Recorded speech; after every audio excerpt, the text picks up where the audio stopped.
Quinto giorno di proiezioni alla 44esima mostra del cinema in corso al Lido di Venezia. Questo pomeriggio in sala grande attesissima proiezione della Valle Fantasma, film svizzero-francese del regista Alain Tanner.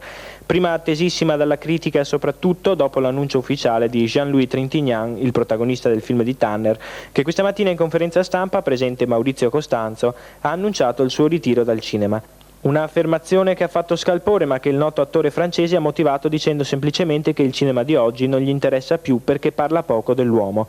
Dopo Tanner, ha aggiunto riferendosi appunto alla Valle Fantasma, mi ritirerò in campagna. Il fatto seguito nel pomeriggio dalla proiezione del film ha quindi smosso un poco le acque un po' troppo calme della manifestazione veneziana. Sempre questo pomeriggio, prima uscita del Ragazzo di Calabria, storia italiana firmata da Luigi Comencini, in serata i Pipurra dello scandinavo Grede, e Lettera a tre mogli per la retrospettiva dedicata a Mankiewicz.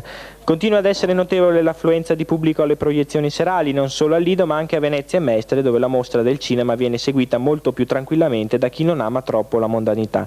Ma di mondanità anche al Lido se ne parla poco, si attendono le star senza troppe speranze, però dato che qualche big la cui venuta era stata data per certa, ha già comunicato la sua défaillance. I film in programma per domani al Lido: in Sala Perla per la stampa, Proiezione dei morti, l'ultimo film di John Huston tratto da una novella di James Joyce, mentre in Sala Grande dopo cena si potrà vedere Il Ragazzo di Calabria di Comencini.